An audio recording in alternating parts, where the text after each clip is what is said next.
విఘ్నులైన శ్రోతలకు నమస్కారం అండి. మీ అందరికీ ఈవేళ సంజీవకరిణి 8వ భాగంకు స్వాగతం పలుకుతున్నాను. మీకు తెలిసినట్టు మీ అందరికీ కాశ్మీర రాజవంశ నవలల్లో 4వ నవలైన సంజీవకరిణిని మీకు వినిపిస్తూ ఉన్నాను. అందులో 7 భాగాలు కంప్లీట్ అయినాయి.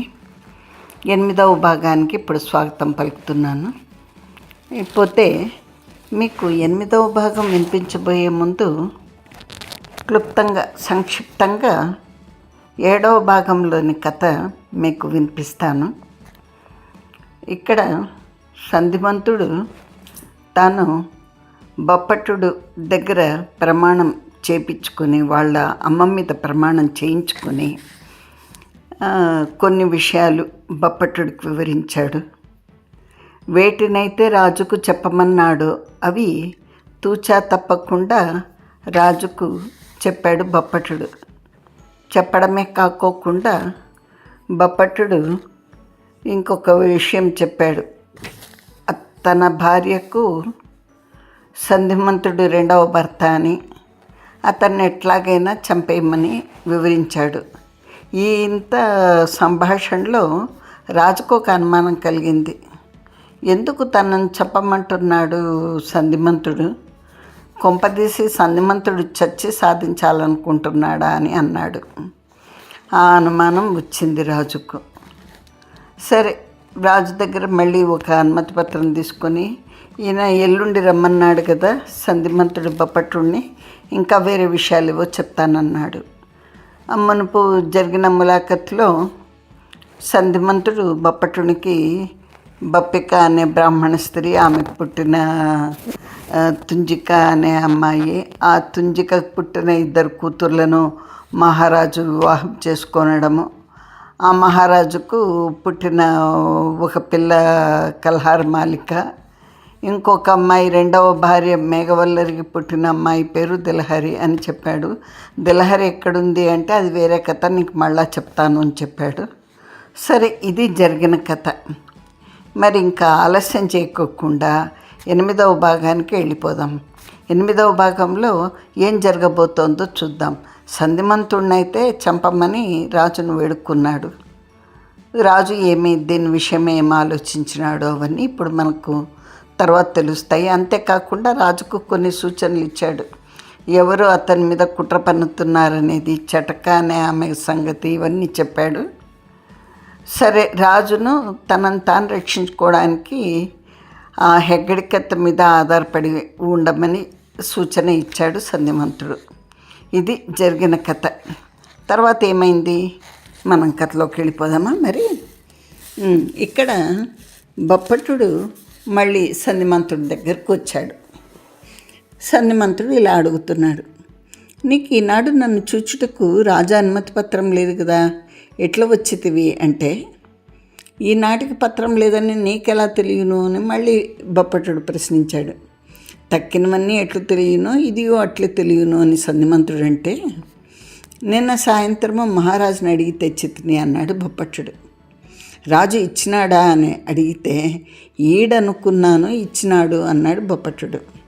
రాత్రి నువ్వు రాజుతో చాలాసేపు మాట్లాడి ఉందువు, పూర్వపు హెగ్గడికత్త పోయి కొత్త హెగ్గడికత్త వచ్చి ఉండును అని సంధిమంతుడు అంటే, వారిద్దరూ ఒక రీతిగానే ఉందురు అన్నాడు బొప్పట్టుడు. వారు 4 అని సంధిమంతుడు అంటే, ఆ 2లోనే నాకు భేదం తెలియలేదు అని బొప్పట్టుడు అన్నాడు. ఆమెకు నీకు గుర్తు చెప్పేదను, ఆమె కంటి కింద కులికిలో పుట్టుమచ్చ ఉంది, ఆమెను జ్ఞాపకం ఉంచుకొనుము అన్నాడు సంధిమంతుడు. ఎందుకు అని బొప్పట్టుడు అడిగితే, ఎప్పటికైనా ఉపయోగించును అన్నాడు సంధిమంతుడు. నా ఆయుర్దాయం కూడా ఎక్కువ లేదంటివి కదా, ఇటువన్నీ గుర్తుపెట్టుకుని ఏం ప్రయోజనం అని బొప్పట్టుడు అడిగితే, నువ్వు కొంత వేదాంతం అయిపోవచ్చున్నావు, సరే నువ్వు ఇప్పుడు ఎందుకు వచ్చితివి అన్నాడు సంధిమంతుడు. నువ్వు రమ్మంటివి కదా అని బొప్పట్టుడు అంటే, సంధిమంతుడు అన్నాడు, నేను పొద్దుటిపూట రమ్మంటి, నువ్వు పొద్దుకుంకి వచ్చితివి. రాజు నీకు అనుమతి పత్రం ఇచ్చినప్పుడు నువ్వు పొద్దుట వచ్చి నన్ను చూతువు అనుకున్నాడు. పొద్దుకుంకి వత్తువని ఆయనకు తెలిసించో నీకు ఆ పత్రం ఇచ్చేటివాడు కాదు అన్నాడు సంధిమంతుడు. ఎంచేత అంటే నేడు ద్వాదశి అన్నాడు. మరి నేడేనా నువ్వు వధింపబడినది అని బప్పట్టుడు అడిగితే, నువ్వు నిన్న అట్లు చేసి వచ్చితివి, నిన్న నీవు అన్నీ నిజమే చెప్పితివి, కానీ ఒక్క మాటయే అబద్ధం చెప్పితివి. అంటే అదే నా భార్యకు ఉపపతి అని చెప్పాడు కదా, ఆ మాట అబద్ధం. నేను నీతో చెప్పని మాటలు చాలా చెప్పితివి. ఓయి చటకన గురించి నేను నీతో ఏమీ అనలేదు కదా, ఆ కథ నీకెలా తెలిసింది అని సంధిమంతుడు అడిగితే, సంధిమతి కల్హారమాలికతో చెప్పింది అని అన్నాడు బప్పట్టుడు. సరే, చివరికి రాజును వదిలిపెట్టి వచ్చుచు నన్ను గురించి ఒక మాట అనవచ్చుతివి, అది నిజం కాదని నీకు తెలియను, అట్టి మాట అనవచ్చునా అన్నాడు సంధిమంతుడు. అంటే అదే నా భార్యకు ఉపపతి అన్నాడు కదా, అట్లా మాట అనవచ్చునా అని. దానికి బప్పట్టుడు ఇలా అన్నాడు, అయ్యా, రాజు నన్ను గురించి అనుమానపడెను. రాజు నేను నీ పక్షం వాడనుకున్నాడు. ఎందుకు వాంఛించుచుంటివో నాకు తెలియదు, కానీ నీవు శీఘ్ర మరణం వాంఛించుచుంటివి. అది ఎట్లనూ తప్పని మరణం. అది నాకు కూడా అభివాంఛితమైంది. దానికి నేను నా కోపహేతువును కల్పించో రాజు నన్ను చూసి సందేహపడడు. అందుకు అలా చెప్పి తినే. అయ్యా, లోకం వ్యామోహపట్టేయే కానీ లోకధర్మం సాగుటకు, దాంతోపాటు పరలోకంలో కూడా పాలింపబట్టకు వేదం నిబంధించింది. కానీ స్త్రీ అనియు పురుషుడనియు ఉన్నదా? లోకము మోహగ్రస్తమై ఒక స్త్రీని కోరి పొంది ఇది నా సొత్తు అనుకును. మహాపతివ్రతలకు అంత గౌరవం ఎందులకు? సృష్టిలో వారి సంఖ్య తక్కువ గనుక. విద్వాంసో మూర్ఖజీవిన, మూర్ఖుల్లేంచో విద్వాంసుని గొప్ప ఏమి? మరియును యోగి వంటి వాడొకడున్నాడు, వాడికి ఒక స్త్రీతో సంబంధం ఉన్నదని చెప్పుకుందరు. వానికి ఏమి నష్టము? అది పోనిమ్ము, నాకేదో రహస్యం చెప్పుదునంటివి కదా, దానిని చెప్పుము అని బప్పట్టుడంటే, సంధిమంతుడు ఇలా అన్నాడు, అయ్యా, నిన్నటి ఉత్సాహం నేడలేదు, అయినను చెప్పెదను. ఆనందవల్లికయు మేఘవల్లరియు అప్పాచెల్లెళ్ళు కదా. నీలభల్లటుడు కొంత ధనమిచ్చి మేఘవల్లరిని పంపివేశాను. తాను ఆనందవల్లికను కాచుకొని ఉండెను. ఆ మేఘవల్లరికి మగదిక్కు లేకపోయిను. ఆమె హెచ్చటికి పోవును. వారికేం బంధువుల పాడ. వారి తల్లి తుంజిక ఉన్నది. తుంజికను బప్పిక పెంచుకున్నది. బప్పిక కిరాతరాజుతో సంసారం చేసింది. ఆ కుటుంబంనకు కిరాతుల సంబంధము నీలభల్లటుడు వచ్చే వరకు వదలలేదు. కిరాతరాజ బంధువులు ఉన్నారు. చావ చెడినైనను చెదరగునని వారికి కొంత సంపద ఉన్నది. వారి కొండల్లో ఉందరు. బప్పిక పతికి ఉన్నన్ని దినములు ధారాళంగా చిటికి రాకపోకలు జరుగుచుండేవి. తుంజిక పెండ్లి నాటికి వారు కానుకలు కూడా తెచ్చిచ్చిరి. ఆనందవల్లిక మొదటి నుండి కిరాతులతోటి సంబంధం పెట్టుకోలేదు. మేఘవల్లరి ఆ బంధుత్వం వదలలేదు. తుంజికకు కిరాతుల బంధుత్వం సగమిష్టము సగమిష్టం కాదు. చిరంతకుడు సంపదనంతయు నాశనం చేసెను. కిరాతులు ధనం తెచ్చిచ్చడివారు. అడవుల్లోని ఇప్ప పువ్వు తేనీయు, ముత్యములు, ఊచబియ్యము, కస్తూరిలేళ్ల తోకలు మొదలైనవి తెచ్చి ఇచ్చేవారు. వాటిని అమ్ముకుని బతకవచ్చు. తుంజిక అట్లు కొంతకాలం కాలక్షేపం చేసింది. ఆమె కిరాతుల బంధుత్వంను పూర్తిగా వదులుకొనలేదు. ఇంతలో మేఘవల్లరికి మహారాజుతోడి సంబంధం కలిగినది. మేఘవల్లరి చిన్నప్పటి నుంచి టెక్కుగల పిల్ల. ఇద్దరిలో ఎక్కువ సౌందర్యవతి. నిజానికి మేఘవల్లరి సౌందర్యవతి. ఆనందవల్లిక కట్టిన చీరలోని ఉయ్యారం చేత, కట్టిన ఒడుపు చేత, కన్నులకు తీర్చిన కాటుక చేత, చూచుట ఎందలి సోగ చేత, త్రిభంగిగా నిలిచెడి అలవాటు చేసుకుని నిల్చుండటి చేత పురుష దృష్టిని ఆకర్షించేది. మేఘవల్లరికి సహజ సౌందర్యమే సౌందర్యం. విజయేశ్వరుడు మొదట మేఘవల్లరి సౌందర్యంను గుర్తుపట్టలేదు. తర్వాత గుర్తుపట్టినాడు. మేఘవల్లరి నీలబల్లటుని వదిలిపోన్నప్పటికీ ఆమెకు 4 ఏండ్ల కూతురున్నది. అప్పటికి విజయేశ్వరుడు చనిపోయి 2 ఏండ్లు అయినది. మహారాజు చనిపోయిన తర్వాత అక్క చెల్లెండ్ర మధ్య పొరుపు పుట్టింది. నీలబల్లటుడే వారిద్దరి మధ్య కిరలు పెట్టెను. తుంజిక చనిపోయినను కిరాత బంధువులు వచ్చుచుండెడు. వారిని మేఘవల్లరి ఆదరించుచుండెను. అక్క చెల్లెండ్ర మధ్య మనస్పర్ధలు బలిసిన కొద్దీ మేఘవల్లరి కిరాత బంధువులకు సన్నిహితురాలు కాజొచ్చెను. ఆనందవల్లికకు మేఘవల్లరి మీద కోపంగా ఉండేది. మేఘవల్లరి తన కూతుర్ను గొప్ప దుర్గాధిపతికి ఎవరికైనాను ఇచ్చి పెళ్లి చేయనించను. మేఘవల్లరికి సంతానం కలుగుటయే ఆమెకి ఇష్టం లేదు. రాజు మరణించుటతో మేఘవల్లరి నిర్మించిన సౌధములన్నీ నేలకూలెను. అక్కా చెల్లెండు విడివడి నీలబల్లటుడు మేఘవల్లరిని పంపివేయగా కిరాత బంధువులు ఆమెను తీసుకొని పోయిరి. ఆ పిల్ల పేరు దిలహరి అని చెప్తాను కదా, జ్ఞాపకం ఉన్నదా? ఉన్నది అని బల్లట్టుడు అన్నాడు, బప్పట్టుడు అన్నాడు. మళ్ళీ సంధిమంతుడు ఇలా కొనసాగించాడు. ఆ దిలహరికి 10 ఏండ్లు వచ్చినవి. ఆమె పర్వతములందు విహరించుటందు ప్రవీణ్రాలు. అడవిలోని సర్వ మృగముల యొక్క కూతలో అనుసరించగలదు. దేనినైనా పోయి పట్టుకొనగలదు. వాటి అలవాట్లు ఆమెకు తెలియను. కిరాతులకు ఆమె అన్న ముద్దు. కిరాతులన్నా ఒట్టి కిరాతులు కాదు, పూర్వం రాజ్యం చేసిన వారు బల్లెంను విసురుట నేర్పిరి, యుద్ధమును చేయట నేర్పిరి, గుర్రములను ఎక్కి దూకుట నేర్పిరి, కొండరాళ్ల మీద లంఘించుట నేర్పిరి. ఆమె చేతిలో కత్తి ఉండగా ఆమెను 100 మంది ఎదిరించలేరు. ఆమె ఖడ్గ విద్యలో పారావారీణురాలైనది. ఆమెకు 15-16 ఏళ్ళు వచ్చినవి. కిరాతులు ఆమెను తమకు రాణిగా చేసుకుని మరలా స్వతంత్రం కావాలని తలుచుచుండగా ఒక సన్యాసి ఈ దిలహరిని రాత్రిపూట అపహరించెను. దాని జాడ తెలియలేదు. ఆ సన్యాసి తాంత్రికుడు, మాంత్రికుడు. ఈ పిల్లను తన వద్ద ఉంచుకొని ఆమెకు తన మంత్రతంత్రములు ఎన్నో నేర్పాడు.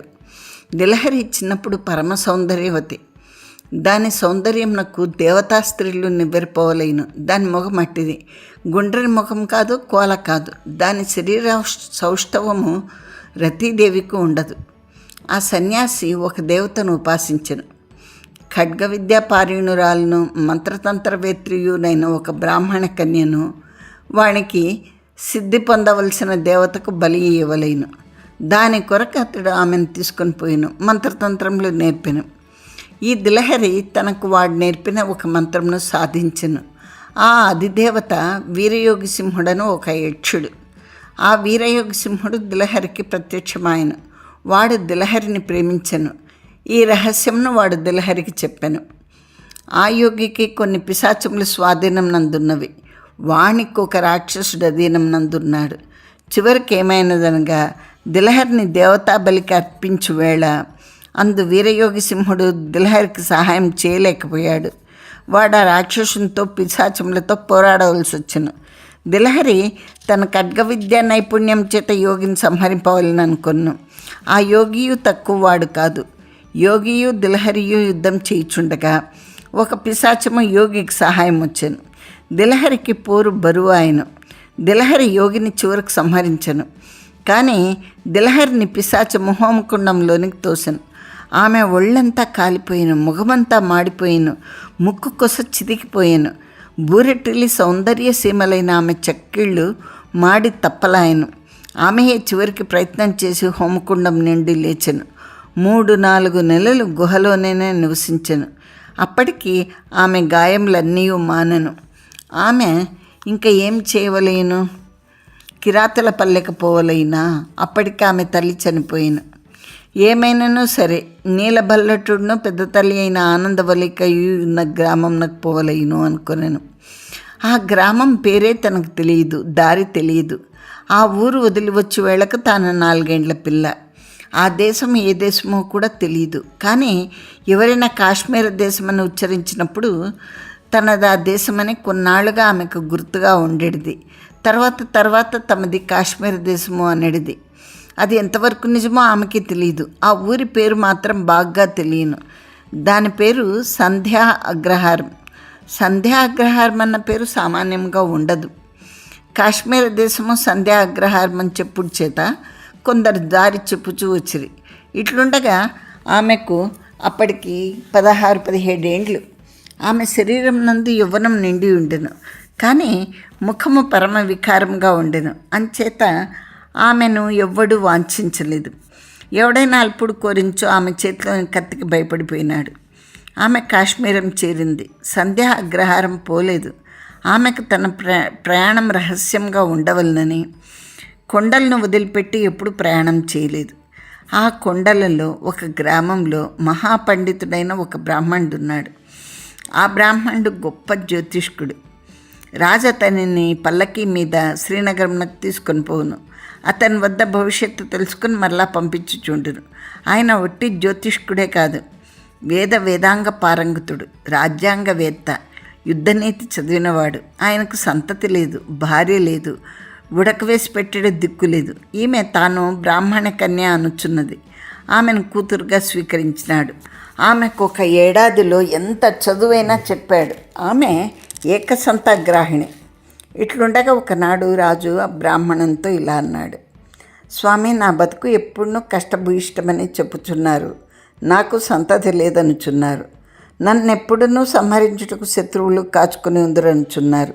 అంచేత నేను ఒక ప్రయత్నం చేస్తుని 3 కన్యలను సమకూర్చి తిని వారికి అపారమైన ఖడ్గ విద్య నేర్పించి తిని వారు యుద్ధ విద్యా నిపుణులు. ఈ రాజభవనం నందు నేనుందును, వారు నాకు రక్షగా ఉందరు. 3 దిశలా వారు 3 ఉందరు. 4వ దిశ ఎందుండుటకు నాకు బాలిక దొరకలేదు. తమరిది అడవులలో కొండల్లో ఉన్న గ్రామం. పొడుగరి అందవికారి కావలేను, దృఢమైన శరీరం కావలేను. 15-16 ఏండ్లు గలాంటి కన్యను తమరు నాకు సమకూర్చి పెట్టగలిగినచో ఆమెను నేను ప్రాగ్ద్వార రక్షకురాలుగా నియమించుకుందును, అంటే తూర్పు ద్వారం రక్షకురాలుగా నియమించుకుందును అని రాజు చెప్పగా, బ్రాహ్మణుడు తనకు కూతురుగా ఉన్న దిలహరిని గురించి చెప్పవలదా అని తటపటాయించను. మరలా 10 దినములలో వస్తునని రాజుతో చెప్పాను. దిలహరి వచ్చిన వేళ లెక్కగట్టెను. ఆమె జాతకం చూచెను. ఆమె తన వద్ద ఉండేది కాదు. దిలహరితో రాజు యొక్క ప్రస్తావన చేశాను. దిలహరి ఇట్లనను: అయ్యా, రాజు మాటలను బట్టి కోటను వదిలిపెట్టి నేను ఎప్పుడునూ పోరాదు. నేను దివా సమయంలో ఎందుకు కోటలో ఉండను. రాత్రులందు రాజునకు అంగరక్షగా ఉందును. తెల్లవారినంత నా దారిని నేను పోదును. నన్ను గూర్చి రాజు విచారణ చేయరాదు. రాజు కొరకు నా నెత్తి రోడుతును. లోకంలో పతివ్రతలు ఉందరు, నేను రాజవ్రతంగా బతికెదను. రాజు నన్నెప్పుడూ సందేహించను అని వాగ్దానం చేసినచో, నన్ను సందేహించడంతో తనను తాను సందేహించుకున్నట్టే అని నిశ్చయం చేసుకున్నచో, నేను ఆయనకు అంగరక్షకురాలుగా ఉందును. నాకు ఆయన కత్తి విద్య నేర్పింపనక్కర్లేదు, ఇంకొక విద్య చెప్పింపనక్కర్లేదు అంది ఆ దిలహరి. తర్వాత 4 దినములకు బ్రాహ్మణుడు రాజు వద్దకు పోయి ఈమె విషయమును చెప్పాను. ఆమె నియమములను నిరూపించను. రాజు చాలా సంతోషించను, అన్నిటికీ అంగీకరించను. తర్వాత ఒకనాడు బ్రాహ్మణుడు దిలహరిని తీసుకొని పోదునన్ను. దిలహరి ఇట్లనెను: అయ్యా, ఇది రాజు యొక్క పరమరహస్యము, అంగరక్షణ విషయము. రాజు నీతో చెప్పినాడు కానీ మరి ఎవరితో చెప్పలేదు. అట్టి స్త్రీలు 3 ఉన్నారని నీకు తెలియను కానీ మరి ఒకరికి తెలియదు. నీ వెంట నేను దుర్గద్వారంలో వెంట రాజద్వారంలో వెంట వచ్చించో నా కత్తి, నేను నా వికారమైన మోమును, నేను జనములు నన్ను యుద్ధం చేయగల పిశాచమును అనుకుంటారు. అది రాజు యొక్క రహస్యమును విశ్లదపరచును, అంటే వెల్లడించును. కనుక ముందు నేనేమి చేస్తానంటే కొండలలో నివాసముఖదాన్ని చూసుకుంటాను. అక్కడి నుంచి పరమరహస్యంగా దుర్గ సన్నిధానంకు పోయేడు మార్గం వెతుక్కుంటా. ఆ తర్వాత నేడో రేపో తమతో కలిసి అర్ధరాత్రంన రాజ సన్నిధానంను కొత్తును. అప్పుడు కోటలో నుండి రహస్య మార్గంన దినదినము నేను సులభంగా చేరగలిగేది వెసులుబాటును చూసుకుంటాను అంది. ఆ బ్రాహ్మణుడు దిలహరి యొక్క నిశ్చితమైన ఊహకు నివ్వెరపోయాడు. రాజుతో పోయి చెప్పాడు. రాజు తననెవ్వడు శత్రువు సంహరింపలేవడన్న మహాధైర్యంను పూనాడు. ఓయి, దిలహరి రాజునకు అంగరక్షకురాలుగా ఇట్లా చేరింది. దిలహరి ఎవరు? అక్కడ 2 అంగరక్షకురాండ్రు కలరు, మీరు 4 అంటున్నారు. ఇందులో దిలహరి ఎవరు అని బప్పట్టుడంటే సంధిమంతుడు ఇలా అన్నాడు: నీవు నిన్న అచ్చట ఉండగా ఒకత వెళ్ళిపోయిన, మరి ఒకతకు వచ్చిన ఆమె దిలహరి. ఇప్పుడు ఆమె పేరు దిల్హా, జ్ఞాపకం ఉంచుకొనుము. ఆమె ఎడమ కంటి కొలికిలో నల్లని పుట్టుమచ్చ ఉంది. అది పుట్టుమచ్చ కాదు, పిశాచము ఆమెను అగ్నికుండంలో తోసినప్పుడు కలిగిన వికారము. అది సన్నని పెసరగింజంత ఉండును. అదే ఆమెకు గుర్తు. ఆమె నీకు ఇప్పుడేమగును? మరదలగును. కల్హార్ మాలికియు దిలహరియు పెద్ద తల్లి పినతల్లి బిడ్డలు. వారు ఎవరెవరో వారికే తెలియదు. అక్కడున్న సంబంధం చూడుము. కల్హార్ మాలిక రాజును వధించి రాజ్యంను సంపాదించుకునవలేనని ఉన్నది. దిలహరి రాజు యొక్క ప్రాణములను తన నెత్తుతో రక్షించును. కల్హార్ మాలిక యొక్క గుండె రాజద్రోహంతో నిండి ఉన్నది. దిలహరి యొక్క హృదయము రాజభక్తితో తొణికిసలాడుచున్నది. ఓయి, రేపు ఈ రాజ్యంన పెద్ద కల్లోలం జరుగును. దానిని నువ్వు ఆపలేవు. నీకు బ్రతుకు మీద ఆశ ఉన్నచో ఇచ్చడి నుండి ఇంటికి పోకుము, ఎచ్చట్నో ఉండుము. రేపు రాత్రికి రమ్ము. ఎకాఎక్కి దిల్హార్ని వెంట పెట్టుకుని రాజభవనంకు పొమ్ము. నేను ఇంతే చెప్పున్నది. దిల్హా తోడి నీ చుట్టరికమును చెప్పకము. నీవు రేపు రాత్రి వరకు కల్హార్ మాలికను కలియవు గనుక వారి చుట్టరికమును కల్హార్ మాలికకు చెప్పలేవు. ఓయి, నిన్ను శపించుచున్నాను. నువ్వు నేడు నీ ఇంటికి పోతివా? నువ్వు శిరస్సు పగిలి చత్తువు. పోకుము. ఓయి, నిన్ను కల్హార్ మాలిక వధింపగలదు. దానికి బప్పట్టుడు అన్నాడు, అయ్యా సంధిమంతుడా, అబ్బురపు మాటలు మాట్లాడేదు. కల్హార మాలికకు దుర్గప్రవేశం చేయుట ఎట్లు సాధ్యమగును? రాజభవనం ప్రవేశించుట ఎట్లు సాధ్యమగును? కోట తలుపులై తెరవరు. ప్రతి పదమునందు సైనికులు అడ్డగింతురు. వార్త వెళ్ళిన 4-5 గడియలలో 100 కొలది సైనికులు వత్తురు అంటే సంధిమంతుడు మాట్లాడకుండా ఊరుకున్నాడు. 2 నిమిషంలో ఇద్దరు అట్లే ఉన్నారు. అంత సంధిమంతుడు ఇట్లన్నా, ఓయి, నేను చెప్పినట్టు చేస్తే చెయ్యి, లేకపోతే మాన్వి. నువ్వు ఇంకా ఇచ్చట ఉండుటకు నీకు క్షేమం కాదు. రాజు ఇట్టకు వచ్చుచున్నాడు. నువ్వు ఇచ్చట కనిపించించో నా వధ కంటే ముందు నీ వధ జరుగును. నా వధ శ్మశానంలో జరుగును, నీ వధ చెరసాల ముందు జరుగును. దానికి అయ్యా శీఘ్రంగా పోదును, కల్హార్ మాలికకు అంతటి శక్తి ఇచ్చేది అని బప్పట్టుడు అడిగితే, ఆమె రహస్యములు నువ్వేమెరుగుదువు? ఆమె నన్ను ప్రేమించుచున్నదని నీకు 60 ఏండ్లు వచ్చిన తర్వాత తెలిసింది. పో అన్నాడు సంధిమంతుడు. బప్పట్టుడు చెరసాలను వదిలిపెట్టి పోతున్నాడు. దూరమున మనుషుల అలికిడి తగిలేను. చెరసాలలోనికి ఎవ్వరు రాకూడదు. 4-5 వచ్చుచున్నారు. వారెవరు? సంధిమంతుడు చెప్పాను కదా, రాజు వచ్చుచున్నాడని. రాజు వచ్చినా సంధిమంతునికి తెలియనిదున్నదా? ఒక్క రాజే కాదు, అతని వెంట ఎవరో వచ్చుచున్నారు. చెరసాల గదులు ఒకవైపు వరుస చిట్ట చూర, మరి 2 గదులు కట్టవలైన ఊహ కాబోలు వట్టి గోడ బారెడి మేర కట్టి వదిలిపెట్టబడిన. దాని వెనక దాగి ఉండుట తప్ప బప్పట్టునకు శరణ్యం లేకపోయిన. రాజు వెంట వచ్చుచున్నది సకవచ ఖడ్గాయన స్త్రీ. ఎవరైనా దీపంలు తెత్తురు. రాజు దీపంలను పరిహరించిన కాబోలు ఒకడింతలో దీపం తెచ్చుట, అది ఎవరి చేతనో పరిహరింపబడట జరిగిన. ఆ దీప పిలుగుల్లో కొంచెం తొలగి బప్పట్టుడు వేళ సరిపోగా దిలహరి ముఖంను చూచాను. నిన్న చూచింది స్మృతికొచ్చాను. ఈమె ఇంతటి అఖండురాల, రాజనీతి తెలిసింది, యుద్ధనీతి తెలిసింది, ఖడ్గ విద్యలో నిష్ణాతురాలు, మహారాజభక్తి కలది. మరియును ఆ యక్షుని పేరు మర్చిపోతి వాణిని తన స్వాధీనంలో పెట్టుకున్నది. పాపం ఆమెకి తెలియంది ఒక్కటియే, మహారాజు తన కన్నగారని తెలియదు. అతనికి ఈమె తన చెల్లెలని తెలియదు. రాజునకు తెలిసించో ఈమె వధింపబడి ఉండేది. ఈమెకు తెలిసించో ఈమె రాజభక్తి ఇబ్బడి అయి ఉండేది. ఆహా, జీవులు పరిస్థితులకు దాసులు అనుకుంటుండగా బప్పట్టుని చెవి యందు ఒక మాట పడెను. రాజు దిల్హన్ని అడిగాను, పొద్దున బప్పట్టుడు వచ్చి వెళ్ళానా అని. బప్పట్టుడు నేను ప్రాణములు పైన పోయాను. దిల్హండ్ అన్నాడు, మహారాజా బప్పట్టుడు సాయంత్రం వచ్చాను, తిరిగిపోయినా అని రాజు అడగ్గా, ఈ పాటికి తిరిగిపోయే ఉండును. నేను ప్రభువులు రాకయందు వ్యగ్రుడనై ఉన్నాను. ఆయన ఎప్పుడో వెళ్ళిపోయి ఉండును అన్నాడు దిల్హండ్. రాజు, దిల్హండ్ మరి 2 భటులు సంధిమంతుని కారా ప్రదేశమునకు పోయిరి. తలుపులు తెరిచిరి. తక్కిన వారిని బయట ఉండుమన్రి. రాజును దిల్హాయు లోనికి పోయిరి. సంధిమంతుడు పెట్టుకున్న ముసుగు తీసను. నెమ్మదిగా లేచి నిల్చున్నాడు. ఇట్లా అన్నాడు, మహారాజుకు నమస్కారం. ప్రభువుల దర్శనం చేసి 20 ఏండ్లైనది అన్నాడు. రాజుకు కోపం వచ్చెను. తాను మహారాజునని వీనికి ఎట్లు తెలియను? రాజు ఇలా అన్నాడు, మహారాజు ఎవ్వరు? నేను కాను, నువ్వే మహారాజు ఏమో. నేనే నీ దర్శనంకు వచ్చితేనేమో అని. అచ్చట దీపం వెలుగుచుండెను. ఆ వెలుతురు మహారాజు మొగమునను దిల్హా మొగమునను పడుచుండెను. సంధిమంతుడు దిల్హా ముఖం వంకే చూచుండెను. సంధిమంతుడు ఇట్లా అన్నాడు, మహారాజా, ఈమెతో నేను ఒక రహస్యం చెప్పవలేను. తమరు కొంచెం గది వెలుపలికి పోదురా అన్నాడు. నాకు తెలియని రహస్యం ఆమెకు తెలియనక్కర్లేదు అని రాజు అంటే, సంధిమంతుడు అయినచో చెప్పేదను అని దిల్హా వైపు తిరిగి దిల్హా అన్నాడు. దిల్హా అని సంధిమంతుడు పిలిచినంతనే దిల్హాకును రాజుకును గగురుపాటు వచ్చెను. సంధిమంతుడు మర ఇట్లన్నాడు, దిల్హా, నువ్వు రాజును పవళ్ళయందు రక్షించవు, రాత్రులందు రక్షించవు. తక్కిన మువ్వురును నువ్వు చేసే రక్ష చేయలేరు.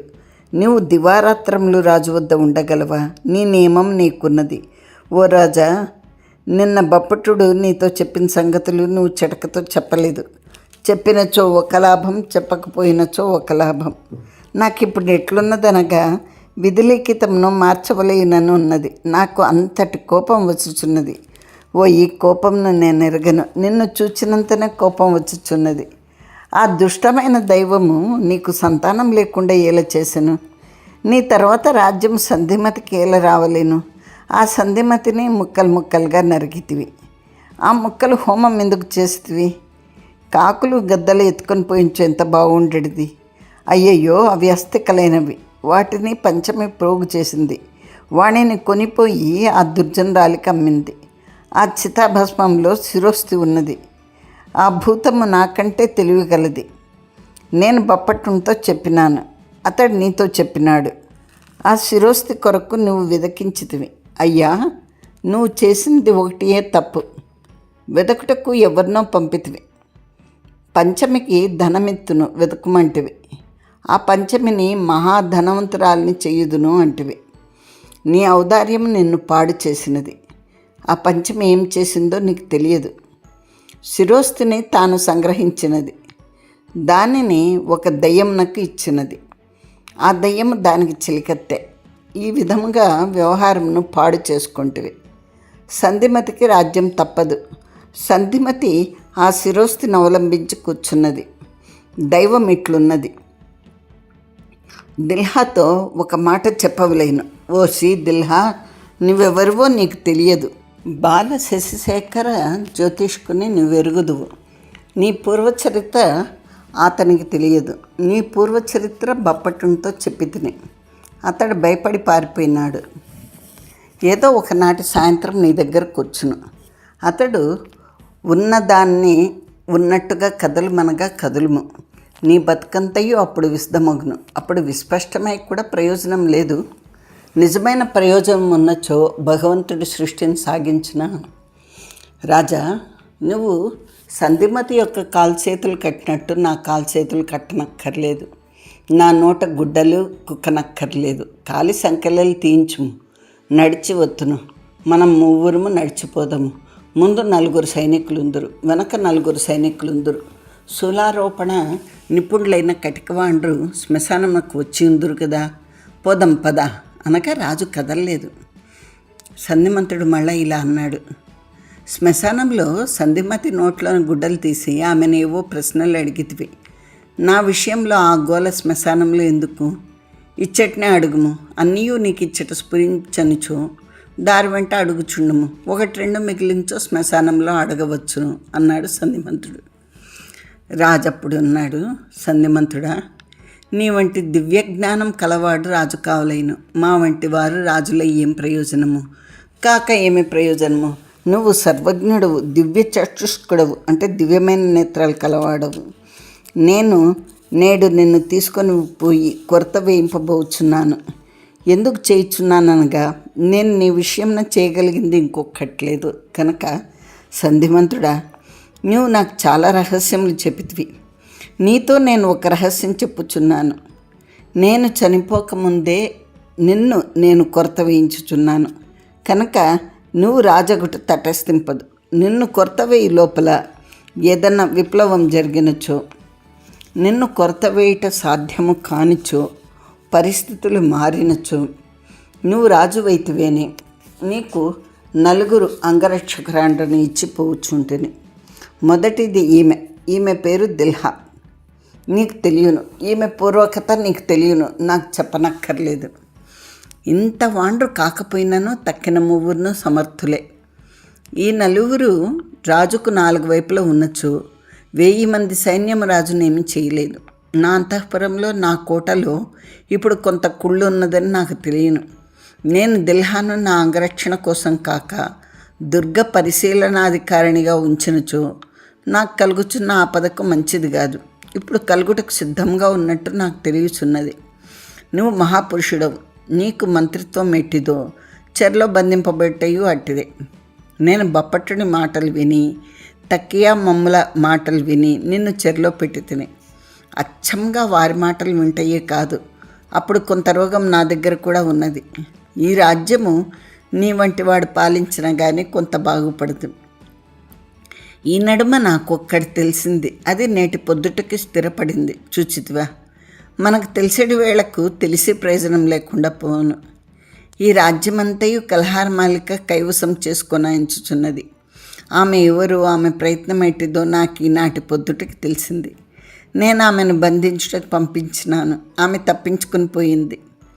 ఎక్కడికి పోయిందో, ఎంత సేనను సమకూర్చుకున్నదో, కోట మీదకి ఎప్పుడు వచ్చినో తెలియదు. నన్ను ఆమె ఏమీ చేయలేదు. దిల్హా నా వద్ద నిల్చున్నంతసేపు ఆమె నన్నేమీ చేయలేదు. దిల్హా నా వద్ద లేనప్పుడు వచ్చినేమో. దిల్హా నా వద్ద దివారాత్రములు ఉండలేదు. దేవతా శక్తి సంభరిత, కానీ దిల్హా సామాన్య యుద్ధ వీర్రాలు. అతిశయమైన శక్తి కలదైనను 100 మందిని మించి ఏమీ చేయలేదు. దిల్హా శక్తి అంతయు రాత్రి సమయంలందు ఉండును. ఆ కలహారమాలిక దివా సమయం నందు వచ్చినా, రాత్రులందు వచ్చినా నీకు ఈ సంగతి తెలిసించో చెప్పుము అంటే, సంధిమంతుడు అన్నాడు, పగలే వచ్చును, కానీ నీ దగ్గరకు వచ్చినప్పటికీ సంధ్యాకాలం దాటును అన్నాడు. ఇంకా ఏమైనా చెప్పుదువా అని రాజు అడిగితే, సంధిమంతుడు అన్నాడు, మహారాజా, మానవుల మనసులు విలక్షణంగా ఉండును, భవిష్యత్తును తెలుసుకొనవల్లని ఉండును, తెలుసుకొనివాడు సుఖపడును. దైవజ్ఞులు చెప్పుదురు కదా, తెలిసించో దైవంను పరిహరింపవచ్చునని. మానవుని కర్మలోననే కొన్ని గండములుండును, నిస్సంశయమైన మృత్యు ఉండును. గండములు తప్పించుకుంటకు ముందు కొంత తెలుసుకుంటే అక్కడికి రావచ్చును. నిస్సంశయమైన మృత్యువును ఎవడు తప్పించుకొను? అది ఎట్లు తప్పును? ముందు తెలిసించో వ్యర్థంగా గుండె అటమటించుటయే కానీ ప్రయోజనం లేదు. శ్మశానం పోదాం పద. అప్పుడు రాజన్నాడు, సంధిమంతుడా, నేను వధించినది నీకోసమే, నా కోసం కాదు. నీ శిరస్సును ఖండించవచ్చు. నిన్ను శూలమునందు దించినచో నీ శరీరముగా ఉండును, లోన అంతరములు తెగవచ్చును, అంచేత చేయుచున్నాను. లోకం నందు దించెడి శూలం నందు నిన్ను దించుటలేదు. ఆ శూలమునకు పంగలుండును. గుండెను, కుక్షిలోని కడుపులోని నరములను, వక్షస్థలం నందలి నరములను ఆ శూలము ముక్కలు చేయును. ఈ శూలం అట్లు చేయదు. ఇది పైనుండి కిందికి గస్కవలే దిగును, కానీ దీనికి ఒక్క పంగ ఉన్నది, అది గుండెలో దిగును. నీ ప్రాణం వెంటనే పోవును, నువ్వు బాధపడవు. హఠాత్తుగా ఖడ్గంతో కంఠం నరికించే బాధ చాలా తక్కువ కదా, అంతకంటే ఇది కొంచెం ఎక్కువ బాధ. నువ్వు ధ్యాన నిమగ్నుడవై ఉండుము, ప్రాణములను బిగించి పట్టుకొనుము, నీకు బాధ ఉండదు. లేదా శూలం నందు ఎక్కించినంతలో బ్రహ్మరంధ్రం నుండి ప్రాణములను పరిత్యజించుము అని రాజంటే, సంధిమంతుడు అన్నాడు, మహారాజా, నా యందు నీకు గల ఈ సదభిప్రాయం నాకు నీ రుణంను నేను 1000 జన్మలు ఎత్తినను తీర్చుకొనలేను. ఓయి రాజా, నేను సిద్ధుడైన యోగిని కాను. నేను ఉపాసించిన కొన్ని శాంభవి శక్తుల వలన నాకు ఈ విజ్ఞానం కలిగినది. అంటే ఈయన చెప్తున్నాడు, నువ్వు చెప్పినట్టుగా బ్రహ్మరంధ్రం నుంచి ప్రాణములను పరిత్యజించలేను, నేను సిద్ధుడని కాను అని. శాంభవి శక్తుల వలననే ఈ భవిష్యత్తు తెలుసుకునే విజ్ఞానం తెలిసింది అన్నాడు. ఆ రాత్రి తెల్లవారక ముందు శ్మశానంలో సంధిమంతుని శూలారోపణము జరిగాను. అంటే శూలంను దిగవేస్తారన్నమాట. ఇది సంధిమంతుని మరణం అయిపోయింది. తర్వాత రాజు శ్మశానంకు పోలేదు, దిల్హాన్ పంపించాడు. దిల్హాన్ పంపించుట ఎంతవరకు న్యాయమో రాజుకు తోచలేదు. సంధిమంతుని మహానుభావత్వము దిల్హాకు తెలిసింది. సంధిమంతుడు దిల్హాకు గల సామర్థ్యం యొక్క స్వరూపమే చెప్పాడు. దిల్హా ఒక శిలా విగ్రహం. ఆమెకు రాజభక్తి తప్ప మరి ఒకటి తెలిసినట్టు లేదు. దిల్హా బప్పట్టుని ఎరుగును. దిల్హా సంధిమంతుని వెంట పోయి శూలారోపణము సంపూర్ణంగా జరుగుట చూచి రావాల్సి ఉండెను. దిల్హా రాజునకు అంగరక్షకురాలు. ఇది రాజు చేత నియుక్తుడైన ఒక అధికారి చేయించవలసిన పని. తనకు రాజ్యం నందు అట్టి అధికారం లేదు. రాజు పొమ్మనగా ఆమె తటపటాయించింది. రాజు ఇలా అన్నాడు, దిల్హా, ఇప్పటి వరకు నువ్వు వేరు, ఇక ముందు వేరు. సంధిమంతుడు నీ స్వరూపంను మార్చివేశాను. నువ్వు కానీ నేను ఇంకెన్నాళ్ళు ఉందునో తెలియదు. సంధిమంతుడు చెప్పినట్టు చేయవలసిన వారము. నేను నీ పని మీద పంపించేది వాడని కాను. నా కోసం పంపించుటలేదు, సంధిమంతుని కోసమే పంపిస్తున్నాను. ఆ కలహారమాలిక శ్మశానం వద్ద నుండి శ్మశానమునకు ఎవరినైనా తెచ్చి సంధిమంతుని ఈ శూలారోపణను అడ్డగించునో ఏమో. నేనే ఊహతో సంధిమంతుని ఇట్లు శూలారోపణం చేయుచున్నానో ఆ ఉద్దేశం కలహారమాలికకు తెలిసినేని నిస్సంశయంగా ఆమె ఈ శూలారోపణం జరగకుండా చేయను. మరొకటి చూడుము, నాకు ఒక అనుమానం ఉన్నది. సంధిమతి యొక్క అస్థికలు కలహారమాలిక వద్ద ఉన్నామనుకుందును. ఆమె శిరోస్థిని సంపాదించడానికి ప్రయత్నం చేయను. ఆ శిరోస్థి ఆమెకు లభించదని చెప్పుటకు వీల్లేదు. శ్మశానం నందలి పంచమిని ఆమె ఎరుగును. ఆమె వద్దనే కదా ఈ భూమికల మూట కొన్నది. పంచమిని బతిమాలు అనుకొనుము, లాలన చేయును అనుకొనుము. పంచమికి ఇందులో ఉన్న రాజరహస్యం తెలియదు, దేవరహస్యం తెలియదు. అది కలహారమాలిక ఇచ్చును. అప్పుడు కలహారమాలిక మనకు అప్రతార్యురాలగును, అంటే ఓడించలేదవుతుంది. ఆ పంచమిని నువ్వు కూడా ఎరుగుదువేమో. ఆ పంచమి ఎవరో నేను పోయి అనూహితంగా ఎవరి మాటలో విని సంధిమతి యొక్క శరీరంను హోమం చేసేది, కానీ దాని తర్వాత జరిగే ప్రతిఫలం నాకు గోచరించలేదు. దిల్హా, లోకంలో చనిపోకముందు కొంత తెలివి ఎక్కువ అవుతుంది అంటారు. దాని పేరు చావు తెలివి. అది నాకు వచ్చింది. 10 ఏండ్లు సంధిమంతుడు చెరసాల్లో ఉన్నాడు. తత్పూర్వం 10 ఏండ్లు దరిద్రుడైనాడు. దరిద్రుడై ఉండేటట్లుంచుము. చెరసాల్లో ఉన్నప్పుడు నేను ఒక్కసారైనా వచ్చి చూచితను కాదు కదా. విధి బలి వేసి ఇలా జరగవలసి ఉండగా నేనెందుకు వచ్చి సంధిమంతుని చూతును? నిన్న బొప్పటుడు వచ్చి నాతో అన్నీ చెప్పాను. అప్పుడు కానీ సంధిమంతుడు ఎవడో నాకు తెలియలేదు. బొప్పటుడు వెళ్ళిన తర్వాత ఈ ప్రయత్నం మీద కలహారమాలిక ఉన్నదని, 20 ఏండ్ల నుండి జరిగిన వ్యవహారమంతయు కలహారమాలిక దుర్వ్యవసాయమని నేను గ్రహించుటకు, నేను ఊహించుటకు ఒక జాముసేపు పట్టింది. నాకు సర్వము సుగతమైంది. నా మనసులో ఇప్పుడు 10 ప్రశ్నలు ఉన్నవి. దేనికి సరైన సమాధానం లేవు. అన్నిటిని గురించి విచారించవలను, పరిశీలింపవలను, జనులను పంపించి తెలుసుకొనవలను. దానికి వేళ లేదు, కాలం సరిపోదు. ఒక్కటి మాత్రం ఊహించి తిని, సంధిమంతుని శూలారోపణం చేయవలేను. అతని శరీరం నశింపరాదు. ఇప్పుడు అతన్ని బతికి ఉంచరాదు. ఇది ఎవరు నాకు వచ్చి చెప్పినట్లున్నది. కానీ నీకు ఒక్కటి చెప్పేదను. నాకు అనిపించుచున్నది, కలహారమాలిక శ్మశానం వద్ద కూర్చును. ఇదివరకే వచ్చినదేమో తెలియదు. ఆమె సంధిమతి శిరోస్థిని సంపాదించుటకు వచ్చును. నువ్వు కలహారమాలికను ఎరగవు అనుకుంటా. ఆమెను ఎట్లు గుర్తుపట్టదు? బప్పట్టుని వెంట తీసుకొని పోయించో బాగా ఉంటుంది. ఆమె బప్పట్టుని భార్య. బప్పట్టుడు ఆమెను వెంటనే గుర్తుపట్టను కదా. నాకు తెలియదు, నిన్ను పంపించుచున్నాను. నీ ఇష్టం వచ్చినట్టు చేయము.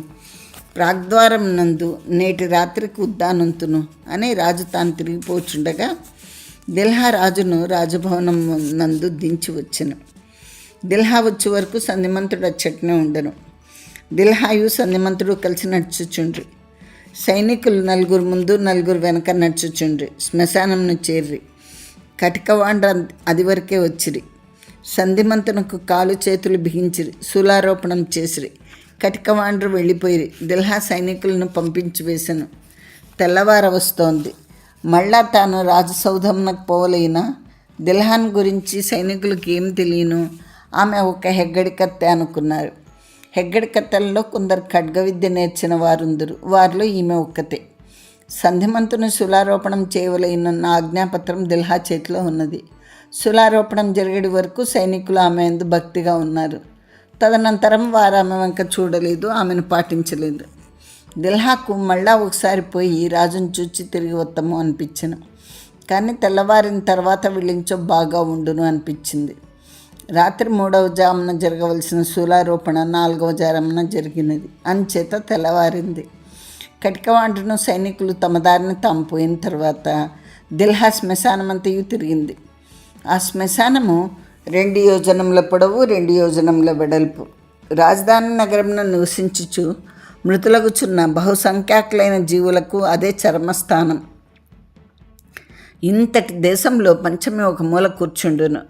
దిల్హా నెమ్మదిగా అచ్చటికి నడిచిపోయాను. పంచమి దుప్పటి కప్పుకొని పండుకొని ఉండెను. దిల్హా ఆమెను నిద్ర లేపాను. దిల్హా ఇట్లా నేను, ఏమి నిద్రపోవచ్చుంటివి? ఈ రాత్రివేళ ఎవరినూ శివదహనం చేయుటకు రాలేదా అని. పంచమి అంది, ఉత్తమ కులముల వారు నేను నిద్రించి ఈ పట్టెలో దహనం చేయుదురు. ఈ పట్టె 10 ధనువుల వెడల్పు ఉండును.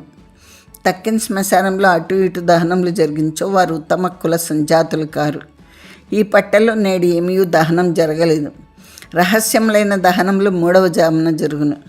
3వ జాము చూచి తిని ఎవరినూ రాలేదు. నేను వచ్చి నిద్రపోచుంటుని అనగా దిల్హా పంచమి వేలు పుచ్చుకుని సంధిమంతుడు సులారోపితుడైన ఎడకు తీసుకుని వచ్చి చూపించాను. ఇది ఎప్పుడు జరిగింది అని పంచమి అడిగితే దిల్హా అంది 4వ జామున జరిగింది. పంచమి అంది, అయినచో అంత ముఖ్యమైనది కాదు, అంత రహస్యమైనది కాదు అని. అంతట పంచమి తాను సంధిమంతుని దగ్గరికి పోయి కాలు చేతులు ఆడించి చూచాను. 2 పెద్ద పెద్ద రాళ్ళు తెచ్చి ఎత్తుగా వేసి గుండె పరీక్షించను. దిగి వచ్చను. దిల్హాతో ఇట్లన్ను, ఇది శూలారోపణం కాదు, ఇందులో కొంత దొంగతనం ఉంది.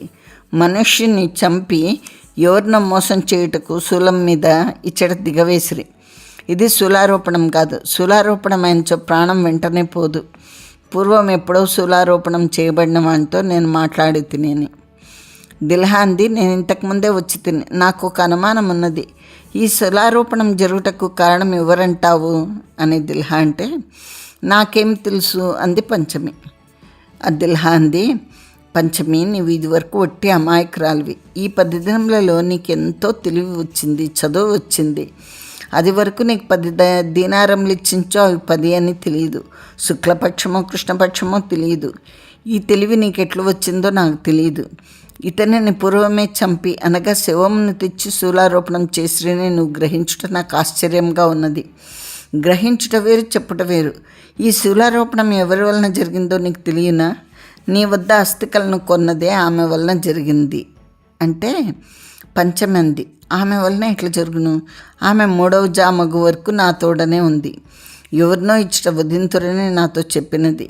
ఈసారి స్త్రీ కాదు పురుషుడని చెప్పింది. వాణ్ణి కూడా ఖండములుగా నరికి హోమములు చేయుదురని చెప్పింది. అట్లు జరుగునని ఇద్దరము చాలాసేపు ప్రతీక్షించితిమి. ఆమె ఆ దవ్వున పెద్ద బండన అనుకుని పెద్ద వృక్షం ఉందే, దాని చాటున దాక్కుంది. ఏమీ జరగలేదు, ఇంకా జరగదని నిరాశ చేసుకుని వెళ్ళింది. దిల్హా అనింది, ఇంకా ఏమైనా మాట్లాడిందా అని అడిగితే పంచమంది, ఆ భూమికలు నాకు ఇత్తును అన్నది, నా దగ్గర ఉంచుమన్నది.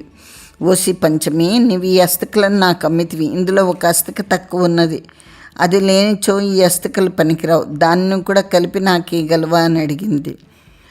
ఇచ్చితివా అని దిల్హా అంటే పంచమంది, ఈలేదు, ఆ అస్థిక నా వద్ద లేదు. ఆ చితాప్రదేశంలో నేను వెతికి తిని తర్వాత నాకు శిరోస్తు దొరికింది. ఓ యోగిని, నీ పేరేమి అంటే దిల్హా నవ్వుచు తన పేరు దిలహరి అని చెప్పింది. పంచమంది, నువ్వు యోగినివేనా? నీ గుహలో కత్తులు కటార్లు ఉన్నా ఎందుకు? మొదట నాకు తెలియలేదు. పట్టుదుప్పటి ఉన్నదెందులకు? దాని పేరు రత్నకంబళమట, అది ఉన్నదెందులకు అంది పంచమి. ఈ పేర్లన్నీ నీకెవరు చెప్పిరేని దిల్హా అంటే పంచమి అంది, నా వద్ద భూమికలు కొన్నదే ఆమెను నువ్వు ఎరుగుదువా? ఆమె పేరేమి నేను ఎన్నిసార్లు అడిగినను చెప్పలేదు. ఎంతసేపటికి తలలోని భూమిక కావాలనను అనింది. అంటే ఆమెకి ఇచ్చితివా అని దిల్హా అంటే పంచమంది, నా వద్ద ఉన్నచో ఇచ్చేది దాన్ని, నా వద్ద లేదు, లేకపోతుంది. కానీ ఇప్పుడు ఈకపోతే మంచిదనిపిస్తోంది అంది. ఆ అస్థిక నీ వద్ద లేదా అని దిల్హా అడిగితే పంచమి అంది, లేదు, నాకు ఒక చిలికత్తి ఉన్నది. నేను ఏదైనా దాచుకోవాలనుకున్నచో ఆమె వద్ద దాచుకుందును అని. దిల్హా ఆమె ఎవరు అని అడిగితే ఆమె ఎవరో నాకు తెలియదు అంది పంచమి.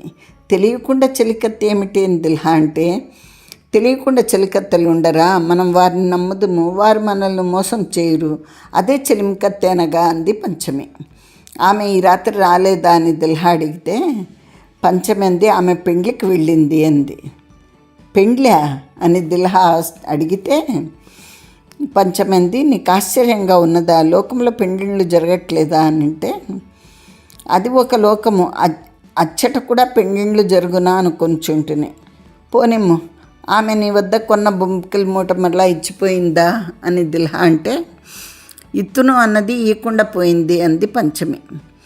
దిల్హా అంది, మళ్ళా వచ్చును కదా అప్పుడు ఇచ్చును కాబోలు, నీవిచ్చుడు తల్లోని భూమిక కూడా తీసుకొని పోవును అని దిల్హా అంటే, ఆ భూమికలు ఎందుకు వదిలిపెట్టిపోలేదు? నా అందంత నమ్మకం లేనప్పుడు మళ్ళీ ఆమె వచ్చినప్పుడు నేను తల్లోని భూమికను ఎందుకు ఇవ్వలేను అంది పంచమి. దిల్హా నవ్వి, నువ్వు లోకంలో పడుచున్నావు, నిజమే, నువ్వెందుకు ఇవ్వలేను, నేను ఈయనని చెప్పు. పంచమి, నీ వయసు ఎంత అని అంటే, వయసు అనగా ఏమి అంది పంచమి. నువ్వు నేడు బతికి ఉంటివి, నువ్వు బతికి ఉండగా సూర్యోదయంలో కూర్చున్నవి, పొద్దు కుంకుల కూర్చున్నవి, అది ఒక్కొక్క దినము అంటే, అవును, నాకు ఈ సంగతి ఈశానుడు చెప్పాడు అంది పంచమి. అట్లే 1 సంవత్సరం మగును కదా, కొన్ని సంవత్సరంలో గడుచును కదా, నువ్వు ఒకప్పుడు పుట్టి ఉండవలేను కదా, అది మొదలు ఇప్పటికీ ఎన్నేండ్లైనది అని అర్థము అంది దిల్హా. నాకు తెలియదు అని పంచమి అంటే, నువ్వు నన్ను ఎప్పటి నుంచి ఎరుగుదువు అని దిల్హా అడిగింది. నేను నిన్ను ఎరుగుదును, నాకంతే తెలుసు అంది పంచమి. నువ్వు నన్ను 8 ఏండ్ల నుండి ఎరుగుదువు, అప్పుడు నువ్వు ఇట్లే ఉన్నావు, అప్పటికి నువ్వు 10 ఏండ్ల పిల్లవు అనుకున్నాను, నీకు ఇప్పుడు 18 ఏండ్లు ఉండును అని దిల్హా అంటే, నేను నిన్ను ఎరిగినప్పటి నుండి నువ్వు ఇట్లే ఉన్నావు, నీ వయసు ఎంత అడిగింది పంచమి. దిల్హా నవ్వి ఇలా అంది, సరే, కానీ నీకు క్రమక్రమంగా జ్ఞానోదయం అగుచున్నది, అనగా అనేక విషయములు తెలియచున్నవి. 10 దినముల క్రితము నీ చేతిలోకి 10 బంగారు నాణములు వచ్చిననుకున్నావు, వాటిని పారవేసదవా అంటే, ఎందుకు పారవేస్తాను అంది పంచమి.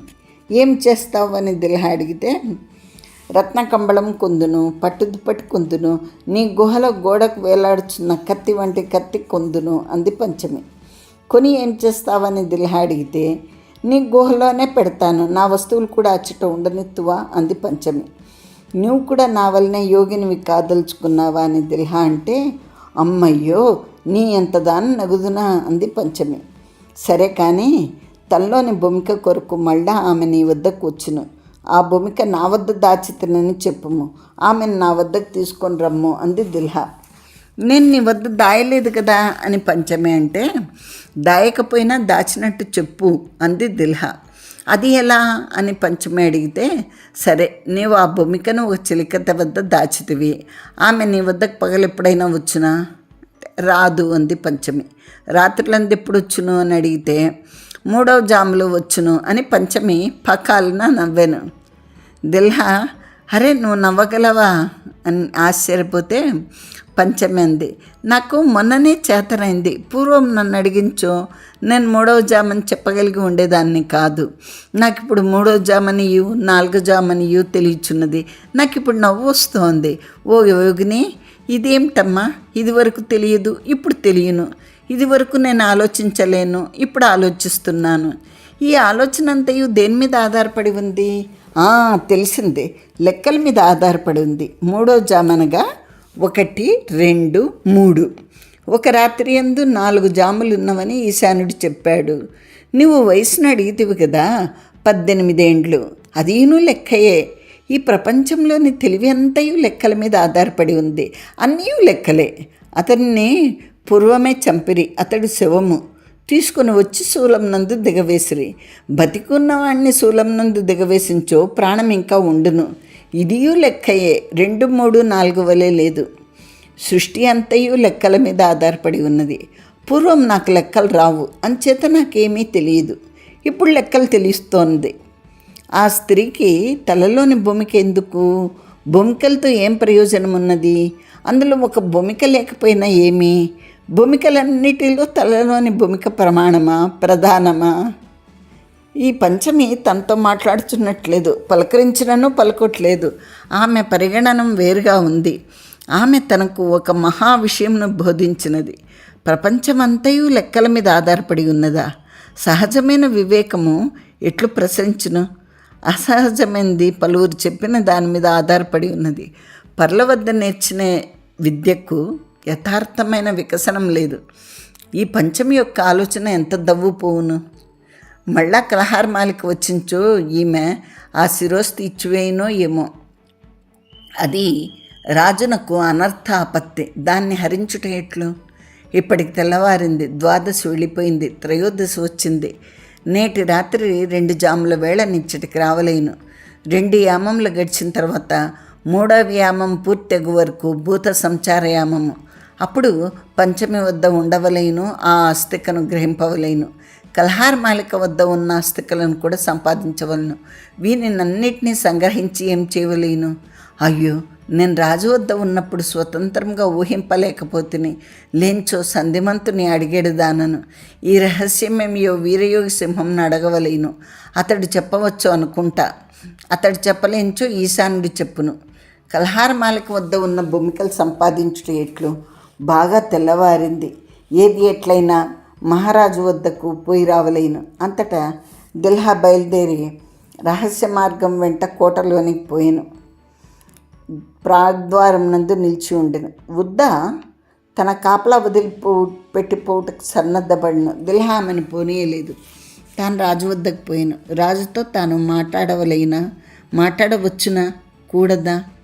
ఇంచుమించుగా 20 ఏండ్లుగా తాను ఈ రాజసేవ చేయుచున్నది. తమ నలుగురిలో ఒక్కటికైనా రాజుతో మాట్లాడిన పాపాన పోలేదు. రాజు తమతో ఎప్పుడూ మాట్లాడలేదు. సంధిమంతుని శూలారోపణం కొరకు పంపుచూ రాజు తనతో మాట్లాడను. అది ఎన్నడూ జరగని విషయం. రాజు తనతో మాట్లాడాను కనుక మరలా తాను రాజుతో మాట్లాడవచ్చును. ఈ పని చేయమని రాజు తనను ఆదేశించినది లేదు. అట్టే ఆదేశం జరిగెను. ఆదేశంను నిర్వహించుతునని చెప్పవలేను కదా. అది దోషం కాదు, కానీ సాహసమేమో. తాను దివా సమయంలో రానక్కర్లేదు, వచ్చాను కదా. తాను ధర్మ వ్యతిక్రమం చేసినని రాజునకు తోచించో రాజు తనను వధించును. పోని నష్టమేమి? దిల్హా నిశ్చయం చేసుకుని రాజు సన్నిధానంకు పోయాను. నువ్వు దివా సమయంలో ఎలా వచ్చితివని రాజు అడిగితే ఇలా అంది. ఆజ్ఞా నిర్వహణం చేసి తినని చెప్పుటకు వచ్చి తిని, మరి ఒక వార్త కూడా చెప్పవలేనని వచ్చి తిని. శిరోస్తి పంచమి వద్దే ఉన్నది. ఆమె వచ్చి హరించుటకు ప్రయత్నం చేసినది. అదృష్టం చేత అది జరగలేదు అని. రాజు అన్నాడు, ఓసి దిల్హా, నువ్వెవరివి అని. నాకు తెలియదు అని దిల్హా అంటే, కొంత కాకపోయినా కొంత తెలియదా? బాలశశేఖర జ్యోతిష్కుని కూతురు కావు కదా. అతని వద్దకు ఎప్పుడు వచ్చితివి, ఎట్లు వచ్చితివి అని రాజంటే, దిల్హా ఇలా అంది. మహారాజా, నాకు సంపూర్ణంగా తెలియదు. ఒక కొండ మీద కురాతుల గ్రామంలో పెరిగి తిని వారందరూ నన్ను బ్రాహ్మణుల పిల్ల అనుకునేవారు. నాకు 7-8 ఏండ్లు రాకముందే నా తల్లి చనిపోయింది. మా తండ్రి చనిపోయినో నా తల్లిని వదిలిపెట్టనో నాకు తెలియదు. కిరాతులు వారు మహావీరులు. వారు నాకు యుద్ధ విద్య అంతా నేర్పినారు. తర్వాత నన్ను ఒక యోగి దొంగిలించాడు. అతడేవో కొన్ని మంత్రములు చెప్పాడు.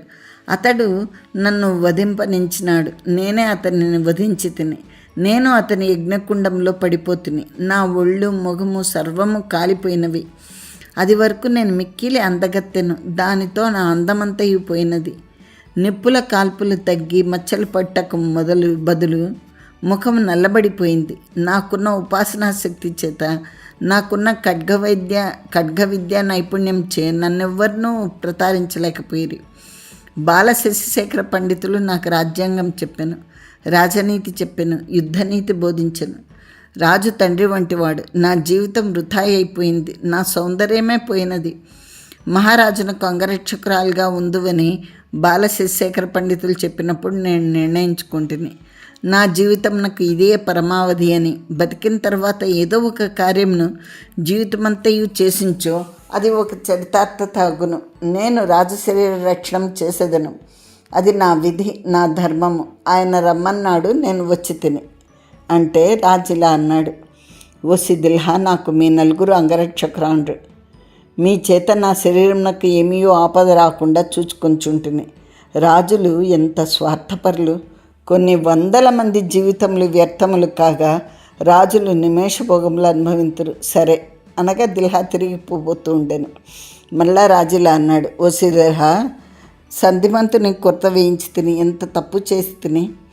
అది నాకు నేను ద్రోహం చేసుకున్నట్లుగా ఉంది. ఆయన ఉన్నచో ఇప్పుడు నాకు ఎన్ని విషయములు చెప్పేవాడు అని. దిల్హా అంది, మహారాజా, నేను అలాగే ఊహించి తిని అని. రాజన్నాడు, నేను ఊహించకుండా సులభంగా సర్వ విషయంలో తెలుసుకుంటామా అని నేను ఇప్పుడు శ్రమపడి ఊహింపవలసి వచ్చింది. నాకు ఇప్పుడు కల్హార్ మాలిక వలన భయం ఉన్నది. నిన్నటి పొద్దుటి వరకు నాకు ఆ సంగతి తెలియదు. బొప్పట్టుడి మాటల వలన ఊహించి తిని ఊహ యొక్క లోతులో కలహారమాలిక ద్రోహం భాషించింది. ఇప్పుడు ఒకటే ఊహిస్తున్నాను. నిన్నట్లు శ్మశానంకు పంపి తిని నేను ఊహించుచుంటిని. ఈ అస్థికల విషయం నాకు అర్థం కాలేదు. కలహారమాలిక అస్థికలను ఎందుకు కొన్నది? ప్రజలు అస్థికలను ఎందుకు కొంటారు? చనిపోయిన బంధువుల అస్థికలను కొడుకులు మరి ఎవరు దేనికి పోగు చేస్తారు? వాటిని తీసుకొని పోయి గంగలో ఎందుకు కలుపుతారు? తీవ్రంగా విచారింపగా నాకు ఒకటి పొడగట్టింది. ఈ శరీరం నుండి జీవుడు వెళ్ళిపోను. శరీరం నందు ఉన్నన్ని దినములు మమకారంతో ఉండును. ఆ మమకారమే జీవలక్షణం. ఆ మమకారమే జీవుని చేయుచున్నది. జీవుడు శరీరంను వదిలిపోలేడు. ఒక రాజుకు రాజ్యం పోయిను, మళ్ళా ఆ రాజ్యం సంపాదింపవలైననే కదా ఊహ. ఒకడు పేదపడి తన పాడిగేదెను అమ్ముకొనను. దాని పాలెవరు తాగుచున్నారు. ఆ పాడిబర్రె కనిపించినప్పుడల్లా ఆ మహిషం తనది అనుకుంచుండును. ఇది జీవుని లక్షణం. అట్లే తన శరీరం నుండి ప్రాణం పోగా జీవుడు ఈ శరీరంను పరిత్యజించి పోలేడు. ఆ శరీరము దగ్ధమగుచుండగా అయ్యో నా శరీరం దగ్ధమగుచున్నదని దుఃఖించును. శరీరము దగ్ధమై అస్థికలు మిగులును. ఆ జీవుని ఆశ అస్థికలను పట్టుకుని దేవులాడును. ఇప్పుడు చూడుము, సంధిమతి శరీర ఖండములను నేను హోమం చేసి తిని మిగిలినవి అస్థికలు. బతికి ఉన్నప్పుడు సంధిమతి అన్న పేరు గల శరీరం నందున్న జీవుడు నేడు నిష్కృతి లేకుండా ఉన్నాడు. ఆ భూమికలను ఆశ్రయించి ఉన్నాడు అని. అప్పుడు దిల్హా అంది, మహారాజా, మీరు మహర్షులు. ఇట్టి ఆలోచనలు ఋషులు చేయుదురు. ఇది సామాన్య మానవ బుద్ధికి అందడిది కాదు. అంతేకాదు అల్పిష్టమైన బుద్ధి కలవారికి అందడిది కాదు అంటే రాజు అన్నాడు, నేను మహర్షిని కాను, నాకు తపశ్శక్తి లేదు, నేను స్వార్థరహితుడను కాను, నా యందు ఆత్మగుణముల యొక్క ప్రాబల్యము లేదు. కలహారమాలిక ఈ భూమికల కొరకు ఎంత ఆరాటపడుతున్నదని ఊహించి తిని ఆలోచన చేసి సమాధానమును ఊహించి తిని ఇప్పుడు చూడు ఎట్లా పొసుగుచున్నదో. నా తర్వాత సంధిమతికి రాజ్యాధికారం ఉన్నది. అది దైవ నియోగము. నేను మూర్ఖుడను కనుక చట్క యొక్క వ్యామోహంలో పడి దైవ నియోగంను తొలగించడానికి ప్రయత్నం చేసి తిని సంధిమంతుడు బొప్పట్టుని ద్వారా నాకు ఆ వ్యామోహంను తొలగించను. దిల్హా, నా దారిని నేను పోతాను. నా స్థానం నందు నిన్ను నిలబెట్టుచున్నాను. నిన్ను 2 కత్తుల మధ్య నిలబెట్టిపోచున్నాను. అటువైపున చటక ఇటువైపున కలహారమాలిక. ఎందుచేతనో నాకు ఇప్పుడు అనిపిస్తోంది నేను రేపు పొద్దుటి దాకా కూడా బతికి ఉండనని. అసలు రహస్యం నీకు చెప్పలేదు. అది చెప్పిన కానీ నువ్వు సరిగా ప్రవర్తించలేవు. ఒకవేళ నేను చనిపోతే నువ్వు తొలుత చేయవలసింది కలహారమాలిక వద్ద ఉన్న భూమికలను సంపాదించవలను. పంచమి వద్ద ఉన్న శిరోస్తు తెచ్చి దాంతో జత చేయవలను. ఆ భూమికలను నీకు చేతనైనంతగా సమంతర్కంగా గంగ ఎందు అర్పింపవలేను. దానికి తగిన వాడెవడూ కనిపించటలేదు. ఎట్లా ఒకట్లా ఆ భూమికలను గంగ ఎందు అర్పింపము. అప్పుడు సంధిమతి జీవునకు విడుదల వచ్చును. ఆ జీవుడు మరలా జన్మించునో మరే శరీరం నందు చొచ్చునో మనకు తెలియదు. ఆ జీవునకు రాజ్యాధికారం వచ్చును. ఉన్న పరిస్థితులల్లా సంయోగపరిచి నేను చేసిన ఊహ ఇది. వీటినన్నిటినీ ఇవి అన్నీ దివ్యములు గనుక భౌమములు కావు గనుక తేలికగా నిరాకరింపవచ్చును. నాకు బాలశిశేఖర జ్యోతిష్కుడు, నేను మహారాజును కనుక నాతో విడివడి మాట్లాడకూడదు గనుక వీటినన్నింటినీ సూచించుతూనే వచ్చినాడు. రాజులు ఎంత దుర్జనులు, ప్రగల్భుల మన కొంచెం ఎంత ప్రగల్భులు. నాకు ఇవన్నీ విడమర్చి చెప్పించు. అప్పటి నా ఉమ్ముసు మీద నేను సహించేది వాడినా, అతడిని నేను వధించేది వాడినేమో, అతన్ని కారాగార నిబద్ధుడిని చేసేది వాడినేమో. ఇక్కడితో ఈనాటికి ఈ భాగము ముగిస్తున్నానండి. 8వ భాగము. 9వ భాగమున మిగతా కథ కొనసాగిస్తానేమి. అంతవరకు వేచి ఉండండి. ఇప్పుడు కొంతలో కొంత అర్థమైనది. రాజు ఎందుకు ఇలా మాట్లాడాడో రాజు కొంతవరకు సరిగానే ఊహించినాడు అని అనుకోవచ్చు మనము. సరే, ఇక సంధిమతి అస్థికలను మరి కలహారమాలిక వీళ్ళకు దక్కనిచ్చిందా? దిల్హా ఏం చేసింది? రాజు ఆజ్ఞ ప్రకారము ఆ అస్థికలను గంగలో నిమజ్జనం చేసిందా? సంధిమంతుడి కథ ఏమైంది? సంధిమంతుడి శరీరం ఏమైంది? ఇవన్నీ తెలియాలంటే మళ్ళా వచ్చే ఎపిసోడ్ వరకు కాచుకోనాల్సిందే. ఇంతేకాదు కలహారమాలిక ఏదో కుట్ర పన్నుతోంది అని తెలిసింది రాజ్యాధికారం కోసం. ఏంటి ఆ కుట్ర? ఎవరితో కలిసి కుట్ర పన్నింది? ఇవన్నీ తెలియాలంటే మనము మళ్ళీ ఈ సంజీవకరిని నెక్స్ట్ ఎపిసోడ్ కోసం వెయిట్ చేయాలి. సరేనా అండి? మరి నేను మిమ్మల్ని మళ్ళీ అంతవరకు సెలవు. నాకు మిమ్మల్ని మళ్ళీ 9వ భాగంతో కలుస్తాను. ఇది 8వ భాగం మీకు చెప్తున్నాను. 9వ భాగంతో మిమ్మల్ని మళ్ళీ కలుస్తాను. 9-10 భాగాలతో ఈ నవల ముగియవచ్చు. సరేనా అండి? 9వ భాగంలో కలహారమాలిక ఏం కుట్ర పన్నబోతోంది తెలుస్తోంది. సంధిమంతుడిని శూలారోపణ చేశారు కదా, సంధిమంతుడిని శరీరం ఏమైంది అనేది కూడా తెలుస్తుంది. మరి అంతవరకు సెలవా? మరి మళ్ళీ మిమ్మల్ని 9వ భాగంతో కలుస్తాను. Bye bye. ఓకే, ఇంకొక మాట చెప్పడం మర్చిపోయాను. షరా మామూలే. మీకు నా కథనం నచ్చితే లైక్ చేయండి, సబ్స్క్రైబ్ చేయని వాళ్ళు సబ్స్క్రైబ్ చేయండి, ఫ్రెండ్స్తో షేర్ చేసుకోండి, సబ్స్క్రిప్షన్స్ పెంచండి.